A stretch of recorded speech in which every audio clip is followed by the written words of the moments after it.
Comment créer une intro vidéo surpuissante pour hacker l'algorithme de YouTube en 2024? J'ai passé les 5 derniers jours à analyser le contenu de YouTubeurs ayant des dizaines de millions d'abonnés et à regarder des vidéos d'experts américains afin de te faire ce guide ultra condensé. MrBeast, Mark Rober ou encore Ali Abdaal, nous allons découvrir ensemble la recette secrète qu'ils utilisent pour faire des millions de vues à chacune de leurs vidéos. Alors qu'est-ce que ces génies de YouTube savent que nous ne savons pas? La réponse tient en 5 étapes, pourtant très simples. Notre quête de l'introduction parfaite commence avant même que les spectateurs aient cliqué sur votre vidéo. Vous pouvez avoir investi des heures, des jours, des semaines de votre vie à travailler dur. Votre vidéo est peut-être intéressante, passionnante, fascinante, mais si personne ne clique dessus, personne ne verra jamais le travail que vous avez fourni. C'est pour cette raison que la première étape afin d'avoir une introduction de vidéo parfaite, c'est d'avoir une miniature et un titre qui donnent envie à votre audience de cliquer. La plupart du temps, on part d'une idée de vidéo que l'on trouve intéressante, on commence à écrire un petit script ou un plan de vidéo, ensuite on tourne la vidéo, évidemment on la monte et au moment de la publier, eh bien on se rend compte qu'on n'a pas encore de miniature ni de titre. Et la plupart du temps, ce qu'on va faire, c'est qu'on va aller sur Canva, faire une petite miniature en 5 minutes, mettre le premier titre qui nous passe par la tête et on va uploader la vidéo. Et si je vous dis ça, c'est parce que moi aussi j'ai fait comme ça pendant très longtemps. Pourtant, dit comme ça, il semble certainement évident à tout le monde que ce n'est pas du tout la bonne manière de procéder. Mais alors pourquoi, même si on sait qu'il nous faut absolument une bonne miniature et un bon titre pour percer sur YouTube, on ne le fait pas? Pourquoi on ne prend pas ce temps? La raison, elle est très simple, c'est parce qu'on a une approche égocentrée de notre contenu. J'entends par là que toi, tu le sais que ta vidéo, elle est bien. Tu le sais parce que tu l'as revisionnée au moins 40 fois en faisant le montage. Tu le sais qu'à 8 minutes 54, il y a une blague super marrante dont tu es extrêmement fier. Tu le sais que ton astuce numéro 4, par exemple, elle a le pouvoir de changer une vie. Alors pourquoi est-ce que les gens ne regarderaient pas ta vidéo? La réponse, elle est simple, parce que eux, ils ne voient pas ça. Ce qu'ils ont devant les yeux, ce n'est pas les 150 heures de travail acharné que tu as investi pour les aider.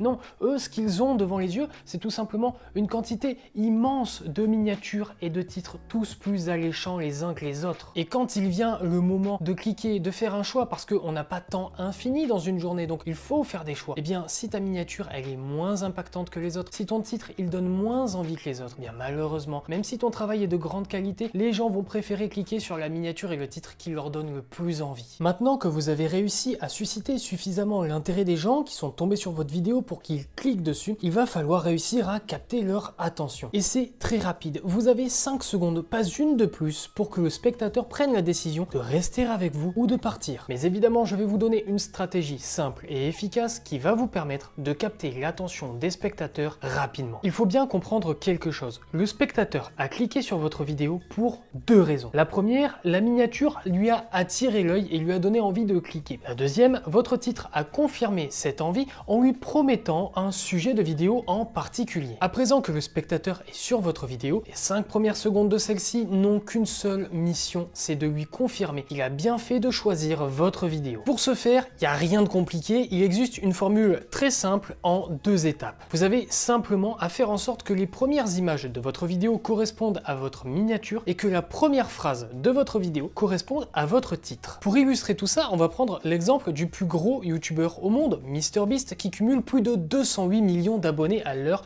où je tourne cette vidéo. Dans cette vidéo, dont le titre est « J'ai construit 100 puits en Afrique », on retrouve sur la miniature MrBeast habillé en tenue de chantier devant une centaine de puits remplis d'eau. Regardons à présent les 5 premières secondes de sa vidéo pour voir ce qu'il se passe. This is the first of 100 wells we're gonna build in this video. Oh, water!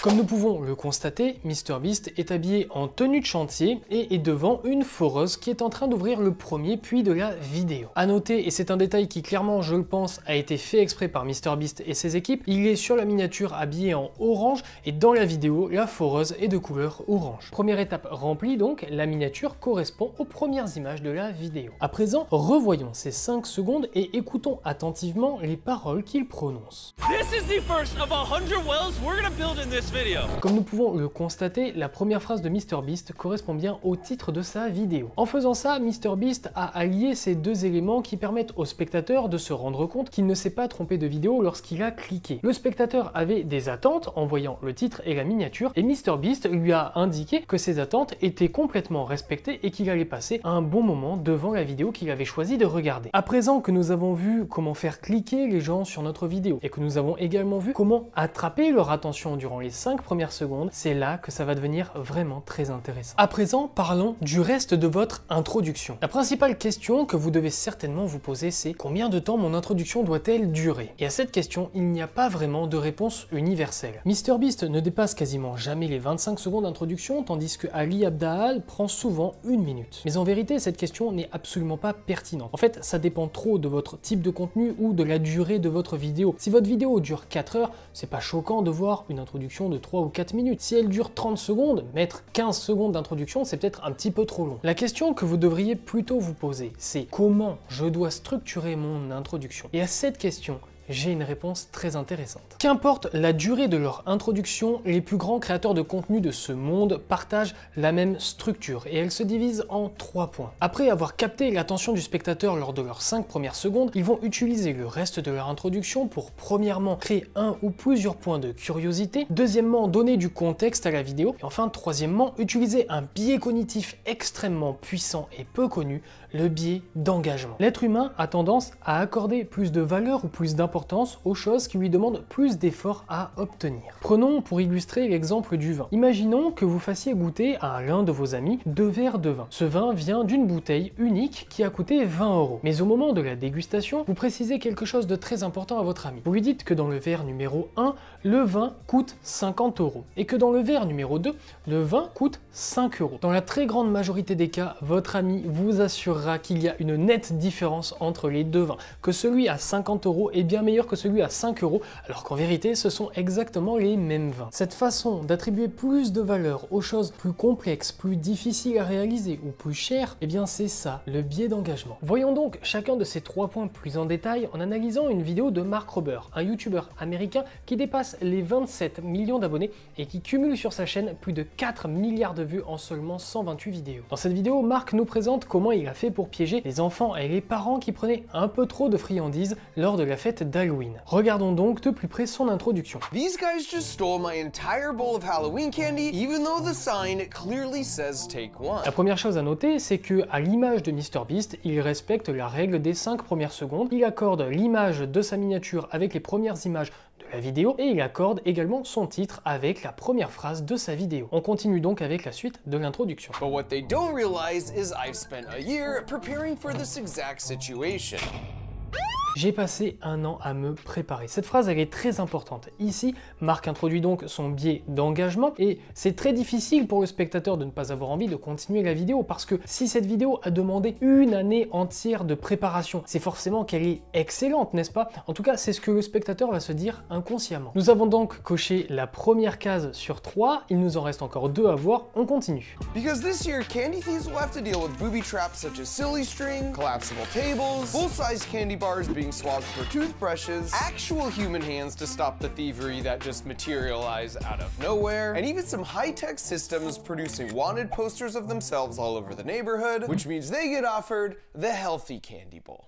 Des tables qui s'effondrent, une main humaine sortie de nulle part. La première chose que votre esprit va se dire en entendant ces paroles et en voyant les images qui y sont associées, c'est comment. Un autre moment très intéressant, c'est lorsqu'on voit Mark en train de donner des choux de Bruxelles à un enfant au lieu de lui donner des friandises. Tout le monde a envie de voir la tête et la réaction de cet enfant qui ne comprend absolument pas ce qui se passe. Lui, le pauvre, il s'attendait à recevoir des carambars et pas du tout, il y a des légumes. Nous sommes donc à 2 cases cochées sur 3. Il ne nous manque plus que le contexte. Continuons l'analyse de la vidéo de Mark Rober pour voir comment il crée le contexte dans sa vidéo. Every year in America, kids dress up in costumes and knock on doors asking for candy. But in many cases, if the homeowner is out trick-or-treating with their own young kids, they'll just leave a bowl of candy out and then rely on the honor system for everyone to take just 1 piece each. I felt it was time for me to graduate to the true criminals. The punk teenagers, and even sometimes terrible parents, take all the candy from the bowls so there's none left for any of the other little kids.